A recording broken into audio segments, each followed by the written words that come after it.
राजकुमारी, मैंने कुछ नहीं देखा। मैं तो बस एक बूढ़ा नौकर हूँ। मुझे अपनी नौकरी और जान का डर है। कैलाश, महाराज तुम्हें बहुत चाहते थे। तुम्हें याद है, तुम्हारी बेटी की बीमारी में उन्होंने खुद अपने हकीम को भेजा था उनके लिए। सच बताओ कैलाश, सच बताओ। अमरगढ़ राज्य का महल अपने वृद्ध महाराज विक्रम सिंह की बिगड़ती सेहत की वजह से एक उदासी और अनिश्चितता के साए में डूबा हुआ था। हवा में मौत की खामोश दस्तक महसूस की जा सकती थी। महाराज, आपका ज्वर अभी उतरा नहीं है। शरीर में बहुत कमजोरी है। आपको पूरा आराम चाहिए। आराम से सिंहासन नहीं संभाला जाता राजवैद्य जी। ये राजपाट बड़ा निर्मम है। आदित्य कहाँ है? वो तो दरबार की कार्यवाही संभाल रहे हैं।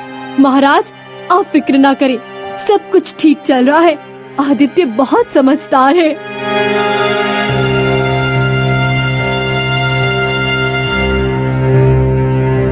पिताजी, आप कैसे हैं?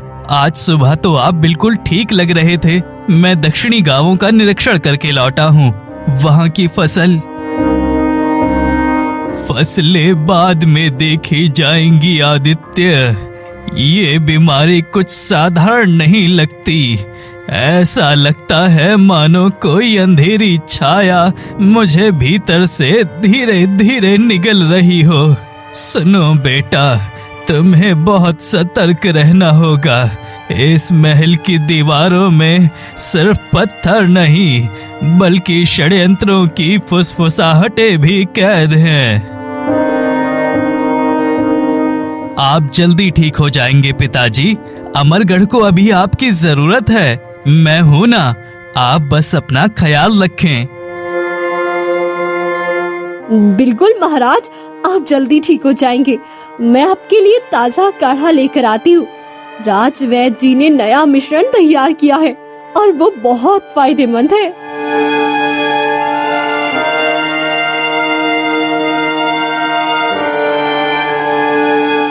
महाराज, अगर आज्ञा हो तो मैं दरबार का लेखा जोखा। नहीं मंत्री जी, आज नहीं। मुझे कुछ देर आराम चाहिए।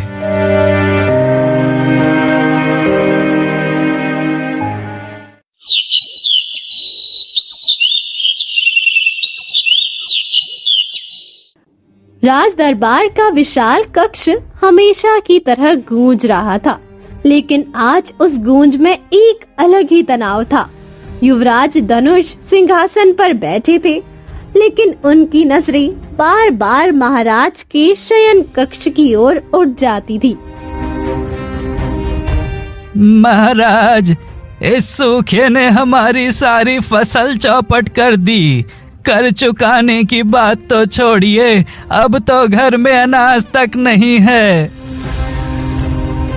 तुम्हारी पीड़ा मैं समझ सकता हूँ मंत्री जी। अमरगढ़ के सभी किसानों को अगले महीने तक कर में पूरी छूट दी जाए। साथ ही राजकोष से हर परिवार को अनाज का एक बोरा भी बांटा जाए। बहुत उचित फैसला युवराज, लेकिन राजकोष पर इसका काफी दबाव पड़ेगा। हमारे पास आने वाले महीनों में सेना के लिए नए अस्त्र शस्त्र खरीदने हैं। राजकोष का काम जनता की सेवा करना है मंत्री जी। अगर प्रजा भूखी रहेगी तो राज्य की सुरक्षा का कोई मतलब नहीं रह जाता। हम खर्चे कहीं और से कम कर लेंगे। महल के गैर जरूरी खर्चे सीमित किए जा सकते हैं। भैया, पिताजी की तबीयत फिर बहुत बिगड़ गई है। राजवैद्य कह रहे थे स्थिति बहुत गंभीर है। वो आपको तुरंत बुला रहे हैं। मंत्री जी, दरबार स्थगित कर दीजिए। मैं तुरंत पिताजी के पास जा रहा हूँ। महाराज प्रताप सिंह का शयन कक्ष अब मौत की स्थिर और भारी हवा से भर गया था। दियों की लौय भी जैसे शोक में डूबी हुई। ठंडी पड़ गई थी। आदित्य, मेरे बेटे, राज्य संभाल, सतर्क रहना इस महल में। महाराज प्रताप सिंह अब इस दुनिया में नहीं रहे। भगवान उनकी आत्मा को शांति दे। हे प्रभु, मुझे अकेला छोड़ दिया। मेरे स्वामी, मैं अब अकेले क्या करूंगी? हाय, ये क्या हो गया? अब तो सिर्फ तुम ही रह गए हो भैया। अब तुम ही हमारे सहारा हो। 13 दिनों का शोक काल समाप्त होने को था। पूरा महल सफेदी में डूबा हुआ था, लेकिन इस सफेदी के पीछे काले मनों की साजिशें अब और तेज हो गई थी। राज तिलक की तैयारियां चल रही थी, लेकिन हवा में एक अजीब सी कुटता घुल गई थी। राज्य के नियम और परंपरा के अनुसार आज शोक काल समाप्त हो रहा है। कल युवराज धनुष का राज तिलक होगा और वो अमरगढ़ के महाराज के रूप में शासन की बागडोर संभालेंगे। मैं इससे सहमत नहीं हूँ। मैं इस राज तिलक का विरोध करती हूँ। माता, ये इसका क्या कारण है? आप क्या कह रही हैं? कारण ये है कि महाराज की मृत्यु प्राकृतिक नहीं थी। किसी ने उन्हें जहर दिया था। उनकी हत्या की गई है। ये आप क्या कह रही है माता? ये एक बहुत ही गंभीर आरोप है। आपके पास इसके क्या सबूत है? मुझे पता है बेटी, ये सुनकर मेरा भी दिल दहल जाता है, लेकिन सच सामने आना चाहिए, चाहे वो कितना भी कड़वा क्यों ना हो। राजवैद, आपने खुद महाराज के शरीर में जहर के लक्षण देखे थे। आप सबके सामने सच बोलो। हाँ महारानी, लक्षण कुछ कुछ ऐसे ही थे। शरीर पे नीले, मैंने सोचा था, लेकिन अरे सबसे बड़ा फायदा तो भैया आदित्य को ही महाराज की मृत्यु से हो रहा है। वो अब राजा बनने वाला है। क्या ये सिर्फ एक संयोग है? आर्यन, तुम क्या कह रहे हो? पिताजी तो मैं उन्हें कभी ऐसा कैसे सोच सकते हो तुम?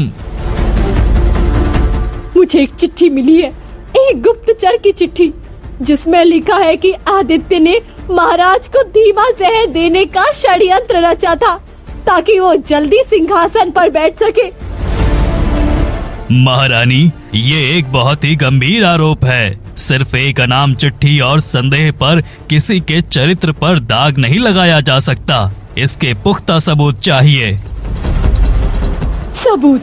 आदित्य के कमरे में छिपा वो जहर का डिब्बा काफी नहीं है, जिसे मैंने आज सुबह आदित्य के कमरे से सटे एक गलियारे में एक पोटली में लपेटा हुआ पाया था।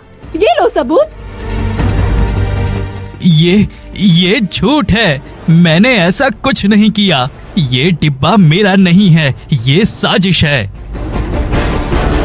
मेरा भाई ऐसा कभी नहीं कर सकता, कभी नहीं। वो पिताजी से बेइंतहा प्यार करता था। ये कोई साजिश है, कोई उसे फंसाना चाहता है। हे भगवान, मेरे अपने ही घर में इतना बड़ा पाप। मैं चाहती हूँ कि आदित्य का राज तिलक तुरंत रोक दिया जाए, और जब तक इस मामले की पूरी तहकीकात नहीं हो जाती, उन्हें नजर बंद कर दिया जाए। युवराज, कानून के अनुसार ऐसे गंभीर आरोप की स्थिति में जब तक आप बरी नहीं हो जाते, आप सिंहासन नहीं संभाल सकते। ये प्रक्रिया है। ठीक है, मैं नजरबंद हो जाता हूँ। मैं कानून का सम्मान करता हूँ, लेकिन मुझे पूरा विश्वास है सच सामने आएगा और मेरी बेगुनाही साबित होगी। अनन्या, तुम सच का पता लगाओ। मैं कसम खाती हूँ भैया, मैं तुम्हारी बेगुनाही साबित करके रहूंगी, चाहे इसकी कितनी भी कीमत क्यों ना चुकानी पड़े। महल अब एक जेल में तब्दील हो गया था। एक तरफ युवराज धनुष नजर बंद थे तो दूसरी तरफ राजकुमारी अनन्या अपने भाई की मासूमियत साबित करने के लिए संघर्ष कर रही थी। हर कोई युवराज धनुष को संदेह की नजर से देख रहा था और विश्वास की डोर टूटती जा रही थी।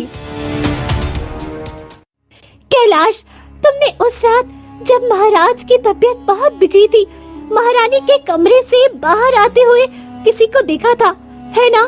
मुझे सच बताओ, तुमने मुझे बचपन में कितनी कहानियाँ सुनाई थी, तुम झूठ नहीं बोल सकती। राजकुमारी, मैंने कुछ नहीं देखा।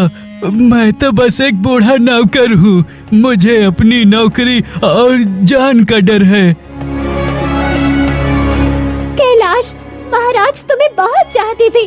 तुम्हें याद है, तुम्हारी बेटी की बीमारी में उन्होंने खुद अपने हकीम को भेजा था उनके लिए। सच बताओ कैलाश, सच बताओ। राजकुमारी, मैंने उस रात लगभग आधी रात के समय राजकुमार आर्यन को महारानी के कमरे से निकलते देखा था। वो बहुत ही गुप्त तरीके से निकले। उनके हाथ में एक छोटा सा चमकदार डिब्बा था। डर के मारे मैंने किसी से कुछ नहीं कहा, नहीं तो मुझे मार डाला जाता। आर्यन और महारानी, मुझे शक था, लेकिन अब पक्का है। तुम जाओ कैलाश, और ये बात किसी से मत कहना।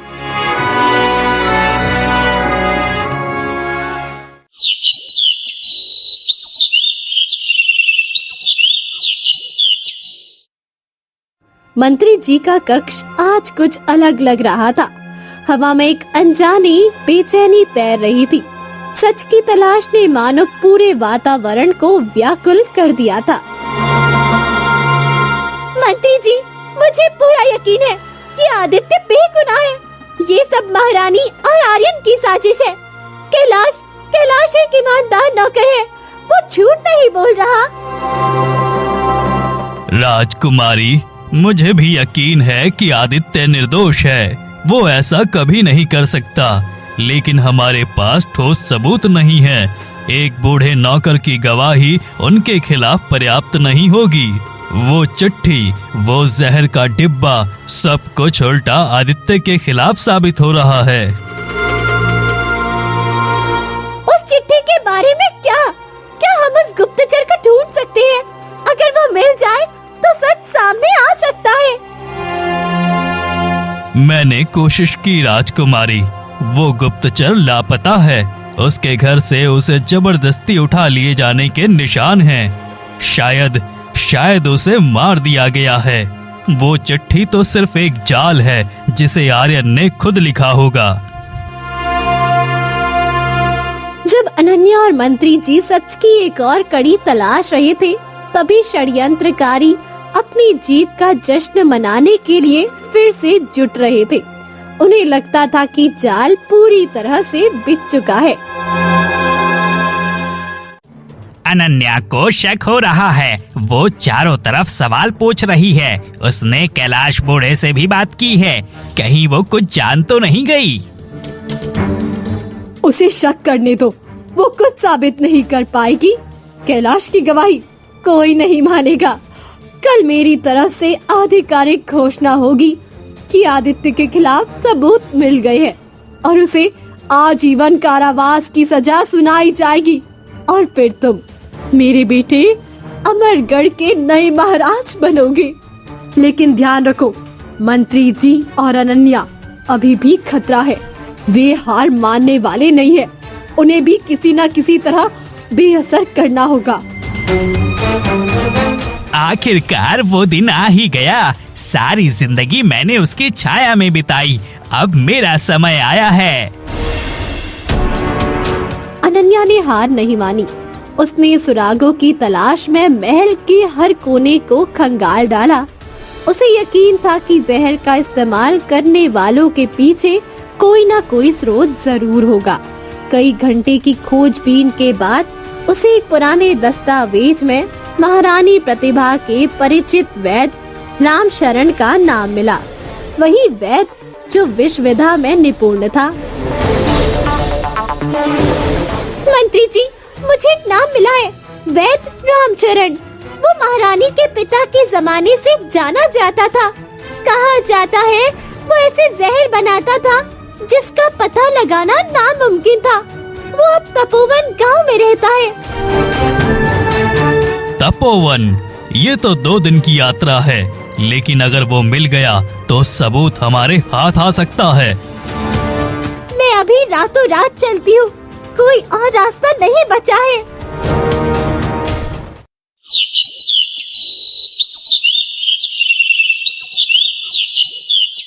अगले दिन की राजसभा हवा में सनसनी और निर्णय का तनाव थी। महारानी प्रतिभा सिंहासन के सामने खड़ी थी, जैसे वही अब शासक हो। राजकुमार आर्यन उसके बगल में गर्व से चेहरा ताने खड़ा था। आदित्य को बंदी बनाकर हथकड़ी पहनाकर लाया गया था। उसकी आंखों में थकान थी, लेकिन शर्मिंदगी का एक कण भी नहीं। अमरगढ़ की प्रजा और राज्य के गणमान्य लोगों, आज एक दुखद परंतु आवश्यक सच सामने आया है। हमारे पास अब पुख्ता सबूत है कि युवराज धनुष ने ही अपने पिता हमारे पूज्य महाराज प्रताप सिंह की हत्या की साजिश रची थी। वो एक पापी और राजद्रोही है। झूठ, तुम झूठ बोल रही हो माता। पिताजी ने तुम पर और आर्यन पर हमेशा अत्यधिक विश्वास किया। उन्होंने कभी तुम्हें सौतेला नहीं समझा और तुमने उनका विश्वास तोड़ा। चुप रहो हथियारे, तुम्हारे पापों का दंड तुम्हें मिलकर रहेगा। अब तुम्हारा अंत निकट है, तुम्हारी साजिश धरी की धरी रह गई। मैं घोषणा करती हूँ कि आदित्य को आजीवन कारावास की सजा सुनाई जाती है और राज्य की बागडोर अब मेरे सबसे योग्य पुत्र राजकुमार आर्यन के हाथों में। महारानी प्रतिभा इतना ही कहती है कि तभी दूसरी ओर से राजकुमारी अनन्या कहती है, रुकिए महारानी, आपकी घोषणा बहुत जल्दबाजी में हो रही है। सच अभी सबके सामने आया ही कहा है। अनन्या, ये क्या बेअदबी है? तुम इस अपराध को साथ लेकर कौन सा सच लाई हो? महारानी, हमारे साथ ये व्यक्ति है वैद्य रामशरण। ये कुछ बहुत ही रोचक और चौंकाने वाली बात बताना चाहता है, जो इस पूरे मामले पर नया प्रकाश डाल सकती है। महारानी, माफ करना, उन्होंने मुझे मजबूर किया। मैं तो बस एक बूढ़ा वैद्य हूँ। ये झूठा है, ये मुझे बदनाम करने आया है। गिरफ्तार करो इसे तुरंत। बताइए वैद्य जी, डरिए मत, सबके सामने बताइए कि किसने आपसे वो जहर बनवाया था। महारानी प्रतिभा ने, उन्होंने खुद मुझसे एक खास किस्म का धीमा जहर बनवाया था। एक ऐसा जहर जिसका पता लगाना मुश्किल हो और उसका असर 1 महीने में होता है, ताकि किसी को शक ना हो। उन्होंने कहा था कि ये एक जंगली जानवर के लिए है जो उनके बगीचे को नुकसान पहुंचा रहा है, लेकिन बाद में पता चला महाराज की मृत्यु और मैं डर गया, मैं भाग गया। तो पिताजी की मृत्यु का कारण तुम हो माता, तुमने ही पिताजी को। ये सब झूठ है, ये वैद्य झूठ बोल रहा है। महारानी बेगुनाह है। अच्छा, फिर ये है वो चिट्ठी जिसे महारानी ने सबूत के तौर पर पेश किया था। हमने राज्य के सर्वश्रेष्ठ लिपिक विशेषज्ञों से इसकी जांच करवाई है। ये चिट्ठी राजकुमार आर्यन के हाथ की लिखी हुई है। उनकी लिखावट से पूरी तरह मेल खाती है। हाँ, मैंने ही किया। मैंने विक्रम सिंह को जहर दिया। और क्यों? क्योंकि उस बूढ़े ने मेरी जवानी को जेल में बंद कर दिया था। मैं उससे उम्र में 20 साल छोटी थी। मैं सिर्फ एक प्रदर्शन की वस्तु थी, उसकी पत्नी नहीं। और आदित्य, वो हमेशा मेरे और मेरे बेटे के रास्ते में खड़ा होता। वो सब कुछ पाता रहा और मेरा आर्यन कुछ नहीं। माँ, चुप रहो, तुम क्या बक रही हो? तुम सब कुछ बर्बाद कर दोगी। और तू एक कायर है। तुझ में वो हिम्मत नहीं थी जो इस सब के लिए जरूरी थी। सब कुछ मुझे ही करना पड़ा। तू सिर्फ फल खाना चाहता था, मेहनत नहीं करना चाहता था। पिताजी ने तुम दोनों से बेइंतहा प्यार किया। उन्होंने हमेशा तुम्हें संदेह की नजर से देखने से इनकार कर दिया और तुमने इस प्यार को अपनी महत्वाकांक्षा और घृणा के लिए इस्तेमाल किया। तुमने ना सिर्फ एक राजा की बल्कि एक पति और एक पिता की हत्या की है। महारानी प्रतिभा और राजकुमार आर्यन को गिरफ्तार कर लो। उन पर महाराजा प्रताप सिंह की हत्या, युवराज धनुष के खिलाफ झूठा मुकदमा चलाने और राज्य के खिलाफ षड्यंत्र रचने का आरोप है। तुम दोनों ने सिर्फ मेरी जान नहीं बचाई बल्कि इस राज्य की इज्जत और पिता की स्मृति की रक्षा भी की। मैं तुम्हारा ये ऋण कभी नहीं चुका पाऊंगा। हम तो बस अपना फर्ज निभा रहे थे भैया। अब अमरगढ़ को अपने असली, नेक और दयालु राजा की जरूरत है। महाराज आदित्य सिंह की जय, महाराज आदित्य सिंह की जय। पूरी सभा एक सुर में गूंज उठती है। आदित्य सिंहासन पर बैठता है। उसकी आंखों में अपने पिता के लिए दुख है, अपने सौतेले भाई और माँ के विश्वासघात का घाव है, लेकिन साथ ही दृढ़ संकल्प और अपनी प्रजा के प्रति जिम्मेदारी की भावना भी है।